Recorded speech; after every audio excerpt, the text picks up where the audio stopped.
जय श्री राधे माता की।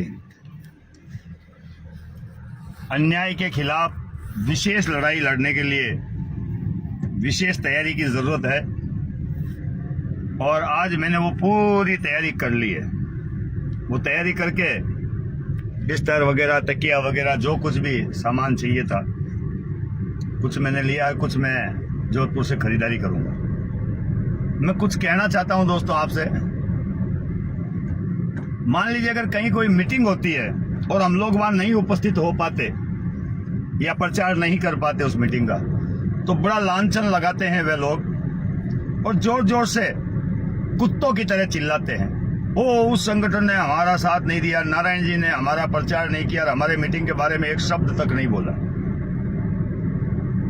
मैं उन भौंकने वाले कुत्तों से कुछ कहना चाहता हूं। भैया आपने एक मीटिंग की है, अगर उसका हम भूलवश प्रचार नहीं कर पाए तो आप लोग सोशल मीडिया पर पहाड़ तोड़ लेते हो, लेकिन एक बेटी के साथ अन्याय होता है तब आप बिल में घुसकर सांप की तरह चुप रहते हो। क्या कारण है, इस पर जरूर मंथन कीजिएगा।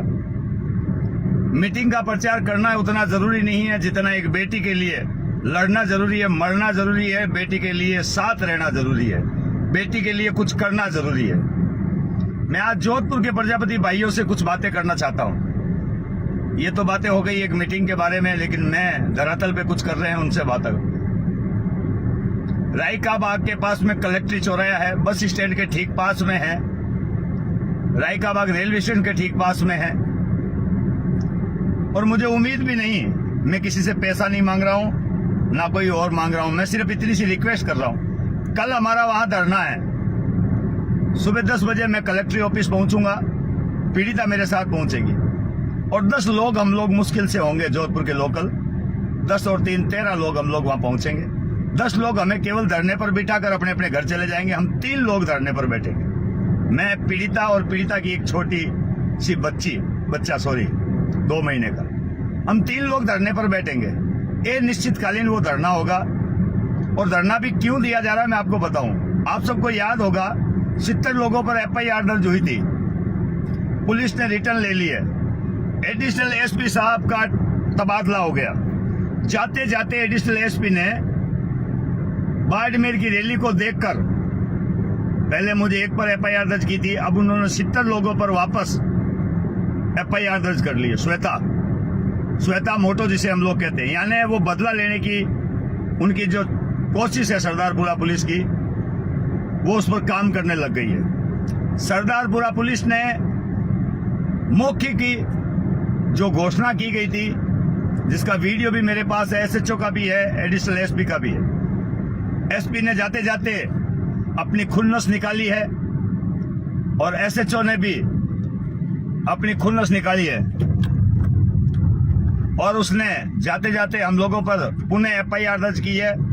मेरे पास में एक SI का कॉल आता है और वो कहते हैं कि 2-4 लोगों के नाम बताएं नारायण जी, हम उनको सम्मान देना चाहते हैं। मेरे साथ जितने भी लोग थे उनसे मेरी एक अपील है, अगर आपके घर पर कोई सम्मान आता है पुलिस का तो कृपया उसे ना लें और उसे बताएं कि नारायण प्रजापति आपके IG, संभाग IG के ऑफिस के ठीक सामने बैठा है धरने पर। उसको जाकर दे, सबसे पहले सम्मान नारायण प्रजापति सिग्नेचर करेगा, उसके बाद आप लोग करोगे। मैं नहीं चाहता कि मेरे साथ कोई भी आदमी कानून के चक्कर काटे, अदालत के चक्कर काटे। मैं आपको भरोसा नहीं, विश्वास दिलाता हूं, किसी पर कोई FIR नहीं होगी। ये मैंने उस दिन भी वादा किया था और आज भी वादा करता हूं। अगर मर भी जाऊं तब भी एक पर FIR दर्ज नहीं होने दूंगा, ना किसी को सम्मान लेने की जरूरत है। जिसने भी सम्मान ले लिया और अपने सिग्नेचर कर दिए वो मुजरिम बन जाएगा। इसलिए मेरी उन 70 व्यक्तियों से नहीं, उन हजारों व्यक्तियों से मेरी रिक्वेस्ट है जो जोधपुर रैली में आए थे। आपके पास पुलिस 1-2 दिन में आने की कोशिश करेगी, आपका एड्रेस पता निकालेगी, आपका नाम निकालेगी और बड़े प्यार से आपके पास आएगी और पुलिस क्या कहेगी, अरे कोई कार्रवाई नहीं हो रही है, बस एक सामान्य छोटी सी फॉर्मेलिटीज है, उसे पूरी कर दीजिए, फिर आपके ऊपर कोई कार्रवाई नहीं होगी। ऐसा लॉलीपॉप देने के लिए पुलिस आपके द्वार आ रही है। मैं आप ही के लिए ये संघर्ष कर रहा हूं, मेरे लिए नहीं। मुझ पर FIR थी, मुझे कोई तकलीफ नहीं थी, लेकिन सभी को सम्मान देने की जो आज उन्होंने घोषणा की है उसके खिलाफ मैं धरने पर बैठ रहा हूं। लाल बाबा की गिरफ्तारी हो और हमारे ऊपर जो FIR दर्ज की गई है वो वापस हो। मुझे प्रतिबंध लगाने की कोशिश कर रहे हैं कि मैं भविष्य में कोई रैली, धरना, प्रदर्शन ना कर सकूं। मेरे ऊपर प्रतिबंध लगाने की कोशिश पुलिस की नाकाम रहेगी। उनको पता है कि बाड़मेर प्रशासन ने भी भरसक कोशिश की थी हम पर बॉक्सो लगाने की, हम पर FIR दर्ज करने की, हम पर हर तरह की कार्रवाई करने की, और अब जोधपुर पुलिस उस हद को पार कर रही है और उन्होंने FIR दर्ज कर भी ली है। मेरे सभी लोगों से मैं प्यार से अपील करना चाहता हूं। मैंने लड़ाई बड़े सोच समझ करके शुरुआत की है। इसमें विजय होगी, 100% विजय रथ आपके घर आएगा। बस आपको उस सम्मान को नकार देना है। स्पष्ट शब्दों में आपको बोलना कि नारायण प्रजापति वहां धरने पर बैठा है, पहले उसको सम्मान दें। हम उसके कहने से गए थे। आपको सीधा सीधा मेरे ऊपर ही इल्जाम लगाकर पुलिस को वहां से रवाना कर देना है। एक कांस्टेबल आएगा और शालीनता से आएगा, आपके पास हाथ जोड़ेगा और प्यार से कहेगा कि आपके नाम एक सम्मान है, फॉर्मेलिटीज है, कोई कार्रवाई कुछ नहीं है। आप बता दो धरने पर क्यों गए थे, किस लिए गए थे, इस पर सिग्नेचर कर दो, हाँ हम धरने पर गए थे। तो आपको एक ही जवाब देना चाहिए, हम धरने पर नहीं गए थे, हम नारायण जी के कहने पर गए थे। बस इसके अलावा आपको कोई जवाब नहीं देना है। मेरी बात पुण्य सुन लीजिएगा, कोई जवाब नहीं देना है, क्योंकि वीडियोग्राफी की थी पुलिस ने, उसमें उनके आपकी शक्लें हैं। वो आपकी शक्ल देख करके लोगों से पूछताछ करके, कुछ हमारे ही समाज के दलाल होंगे जो उनको आपका नाम बताएंगे, कुछ हमारे ही समाज के जहरीले कीड़े हैं जो आपका नाम बताएंगे। आपका नाम बताने के बाद वो आपके पास आएंगे और बड़े प्रेम से कहेंगे, भैया ये सम्मन आया हुआ है, कुछ नहीं, इस पे सिग्नेचर कर दो ताकि आप बरी हो जाओगे। वो बरी नहीं करने आ रहे हैं, आपको फंसाने आ रहे हैं। ये तो हो गई बात धरना मैं क्यों दे रहा हूं उसकी। दूसरी बात, मैं राई का बाग में आसपास में एक कमरा देखना चाहता हूं, क्योंकि धरना लंबा चलेगा तो एक बेटी मेरे साथ है। बेटी सड़क पर नहीं स्नान कर सकती, बेटी सड़क पर नहीं रह सकती। उस बेटी के लिए एक अच्छे से रूम की व्यवस्था, जहाँ लेटरिन, बाथरूम हो, पानी की व्यवस्था हो। किराया कितना भी लगे कोई टेंशन नहीं है। मेरे साथ मेरा अथाक समुंदर, मेरा समाज मेरे साथ है, मुझे किराए की कोई चिंता नहीं है। मैं आप लोगों से कहना चाहता हूं जो जोधपुर के लोकल है, राई का बाग में आज की आज कमरा देखने की कृपा करें। राई का बाग कलेक्ट्री के आसपास अगर कोई भी रूम खाली हो 100, 200, 500 मीटर के एरिया में, चाहे वो किराया, मैं मानता हूं बहुत बड़ा इलाका है और अच्छे अच्छे रईसों का इलाका है, तो वहां साधारण किराया तो होगा नहीं, किराया कुछ ज्यादा ही होगा, लेकिन होगा तो होगा। हमें उस बेटी के लिए नहाने धोने की व्यवस्था करनी पड़ेगी। तो मैं आपसे अपील करता हूं, मैं तो रोड पर, सड़क पर स्नान कर लूंगा, मेरा कोई तकलीफ नहीं है। मैं तो IG ऑफिस के सामने ही बैठ करके स्नान करूंगा। वहां मैं गैस की टंकी और चूल्हा आज मैं बाजार से खरीद लूंगा जोधपुर से, तो वहां बैठ करके सामने आप जो भी लोग आएंगे उनके लिए चाय की व्यवस्था करूंगा। आप हमसे मिलने आए, प्यार से हमारा हालचाल पूछें और वापस चले जाएं। आपका बस इतना ही दायित्व है। कल कुछ लोग जोधपुर के जो लोकल हैं उनसे मेरी विनती है, 8-10 लोगों से, वैसे है मेरे पास कार्यकर्ता 10 लोग, 12 लोग, वो मेरे साथ आ जाएंगे। बाकी आम आदमियों को घर से बाहर निकलने की अब जरूरत नहीं है। ये लड़ाई अब मैं अकेले लड़ना चाहता हूं।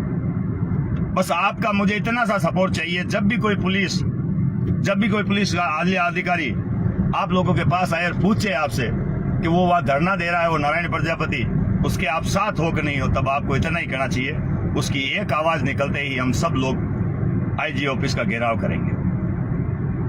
आपकी इतनी सी बात से मुझे बल मिलेगा। आप इतना जरूर कहें सोशल मीडिया के माध्यम से, उस धरने पर भले ही नारायण अकेला बैठा हो, लेकिन हम उसके साथ हैं। ये सोशल मीडिया पर एक मुहिम चला दो दोस्तों कि मैं नारायण प्रजापति के साथ हूं। मैं कहता हूं क्रांति आ जाएगी, हमें न्याय भी मिलेगा, लाल बाबा भी गिरफ्तार होगा और हम पर जो FIR दर्ज हुई है अब वो लिखित में ली जाएगी। अब मौखिक बयान मान्य नहीं होंगे, क्यों? हमने पुलिस पे भरोसा करके देख लिया। पुलिस ने हमें ठंडा करने की कोशिश की। पुलिस को पता है ये कुमार समाज है, 10-20 दिन इनको भोले भाले लोगों को मना लेते हैं, 20 दिन के बाद ये चुप हो जाएंगे, फिर इन पर FIR दर्ज करके फिर कौन समाज इकट्ठा होगा, कौन बार बार यहाँ करके धरना देगा, और कौन, किसकी इतनी औकात है जो यहाँ वापस आएगा। पुलिस ने अपना जो तरीका अपनाया था वो उसमें सफल होने की कोशिश कर रहे थे। ये पता नहीं था सामने कौन है। मैं भी समाज का एक बेटा हूँ, और अंतिम सांस तक लड़ने की क्षमता रखता हूं। 15 दिन का बाड़मेर पुलिस ने हमें समय दिया है। गंगाराम जी पर भरोसा करते हैं 15 दिन, वो क्या कार्रवाई करते हैं वो भी देख लेते हैं। और 15 दिन तक मैं शांति से यहाँ धरना बैठकर देख लेता हूँ। 15 दिन के बाद 16वें दिन ऐसा ऐसा ऐसा ऐसा प्रदर्शन होगा किसी ने कल्पना नहीं की होगी। तो ठीक, मैं आपको तारीख की घोषणा कल करूंगा कि आगामी तारीख कौन सी होगी, जब हम लोग एक विशालकाय समुद्र के साथ आईजी को ज्ञापन देंगे। और आप सबको एक बार पुनः गोते खिलाने की कोशिश करूंगा। सबको आईजी ऑफिस के सामने बुलाऊंगा, धरने पर सब लोग आएंगे और हम अथक समुद्र के साथ में आईजी साहब को ज्ञापन देंगे। वहां आईजी साहब को हम बाहर बुलाएंगे। आईजी साहब बाहर पधारे और हमारा ज्ञापन ले। हम अंदर नहीं जाएंगे, तब तक हमारा धरना वहीं चालू रहेगा। आईजी साहब खुद बाहर आकर के हमारा ज्ञापन ले और कानून की मर्यादा में रहकर, जो संविधान में लिखा हुआ है, जो संविधान की पोथी है, उसके हिसाब से हम लोग काम करें। अब बात चल रही है राजनीति की। आजकल सोशल मीडिया पे एक ट्रेंड चला है बहुत जबरदस्त। इसको टिकट नहीं मिला, उसको टिकट नहीं मिला, उसको टिकट नहीं मिला, इस सरकार ने धोखा दिया, इस सरकार ने धोखा दिया, समाज एकता दिखाओ। मैं उनसे बस इतना ही सवाल करना चाहता हूं, एक बेटी के साथ बलात्कार हुआ, उसकी आवाज उठाते वक्त आपके नीचे से क्या पेंट पीली हो रही है? एक बेटी के लिए जो संघर्ष कर रहे हैं उनके लिए 2 शब्द बोलने में आपको कहां तकलीफ हो रही है? राजनीति की पोस्ट डालते वक्त आप बड़ी बड़ी बातें लिखते हैं। मैं ये नहीं कहता राजनेता नहीं बनने चाहिए, लेकिन जो राजनेता है हमारे समाज के, क्या कभी उन्होंने आवाज उठाई? क्या किसी पीड़ित की आवाज उठाई? अन्य छत्तीसगढ़ के लोगों में से 1-2 एमएलए निकल करके हमारे साथ भी देते हैं, लेकिन हमारे समाज के एमएलए हमारा साथ नहीं देते, हमारे समाज के प्रधान हमारा साथ नहीं देते, हमारे समाज के सरपंच हमारा साथ नहीं देते। क्या कारण है? एक बेटी के साथ बलात्कार होने पर सभी संगठन, सभी समितियां मौन क्यों हैं? या किसी संगठन के तत्वाधान में धरना नहीं दिया जा रहा? मैंने उस पर साफ लिखवाया है बैनर पर, एक बलात्कार से पीड़िता का धरना, यानी पीड़िता का धरना, उसमें कोई संगठन नहीं है। मैंने अपने नाम के आगे से अध्यक्ष हटाकर समाज सेवक नारायण प्रजापति लिखा है। अगर आपको समाज सेवक से भी एतराज है तो क्या लिखवा दूं, आप बता दें, वो लिखवा देता हूं। अपील करता हूं, ये दांता किसी छिंटा कसी बंद करें और समाज की बेटी के लिए घर से बाहर निकलें। वरना जब आपके शहर में, आपके गांव में जब आप कभी प्रदर्शन कर रहे होंगे, तब लोग आपसे सवाल करेंगे, उस दिन एक बेटी के लिए, एक बेटी खुद जो मरने को, अपनी इज्जत उतारने को तैयार हो गई थी, उस वक्त तुम लोग कहां थे? मंथन कीजिएगा दोस्तों मेरी बातों पर, विचार कीजिएगा मेरी बातों पर। ये लड़ाई जो हम लोग कल से शुरुआत कर रहे हैं, ये तो अंगड़ाई है, अभी लड़ाई बहुत ज्यादा बाकी है और आप सबकी जरूरत है। ये किसी संगठन के तत्वाधान में नहीं हो रहा है, मैं फिर कह देता हूं, ना ही किसी समाज सेवक के तत्वाधान में हो रहा है। ये पीड़िता खुद अकेली धरने पर बैठ रही है, मैं उसके साथ बैठ रहा हूं। आप भी आइए और आप बैठे, अखबारबाजी करें, अपना नाम लिखवाएं, बड़े बड़े पोस्टर में लिखें, फलान सिंह जी के नेतृत्व में आज दिया गया धरना। मैं आपसे कह रहा हूं, दबाकर अखबारबाजी करें, दबाकर नेतागिरी करें, लेकिन एक दिन उस बेटी के साथ आकर के एक फोटो तो खिंचवा लें। फोटो खिंचवाने ही आ जाए। धन्यवाद दोस्तों, वीडियो को शेयर करें। जोधपुर कल से एक छोटा सा आगाज एक पीड़िता का, ये किसी संगठन के तत्वाधान में नहीं है। सभी संगठन, सभी समितियां अपने अपने संगठन का बैनर लगाकर वहां धरने पर बैठे, सबका स्वागत है। किसी को कोई ये नहीं कहा जाएगा कि तुम हमारा बैनर क्यों लेकर आए। अपना बैनर लाओ, अलग से लगाओ और उसके नीचे आप 5 लोग बैठो, एक फोटो खिंचवा करके अपना बैनर वापस लेकर चले जाओ। कम से कम एक फोटो पीड़िता के साथ कर लो, फोटो सेशन के लिए ही आ जाओ। वैसे भी काफी लोगों को फोटो का शौक है, जिनको अखबार में नाम का शौक है वो अपने नाम के लिए आओ, और जिनको सेवा का शौक है, क्रांतिकारी हैं, वो अपने क्रांतिकारी विचारों के लिए उस बच्ची के साथ खड़े रहो। मगर किसी भी प्रकार से खड़े रहने की जरूरत है, आओ साथ मिलकर काम करते हैं, एक दूसरे का साथ देते हैं और एक बच्ची के लिए संगठन संगठन संगठन संगठन भूलकर केवल प्रजापति कुमार बनकर, एक बेटी के भाई बनकर, एक बेटी के पिता बनकर उस बेटी का साथ देते हैं। उन्हें अपील करता हूं, अगर रायकाबाग के आसपास कोई ऐसा रूम हो जिसमें एक बेटी के लिए नहाने की व्यवस्था हो सके, रहने की व्यवस्था हो सके तो जरूर बताएं, क्योंकि उस बेटी के साथ में 2 महीने का बच्चा है और वो बेटी खुद अभी भी बहुत बीमार है। बाकी आप कुछ समझदार हैं, अगर आप उस बेटी की चिंता आप जोधपुर के हैं तो मेरे लिए कमरे की व्यवस्था करें। बाकी हम धरने पर बैठेंगे, निश्चितकालीन धरना होगा। धन्यवाद दोस्तों, वीडियो को शेयर करें।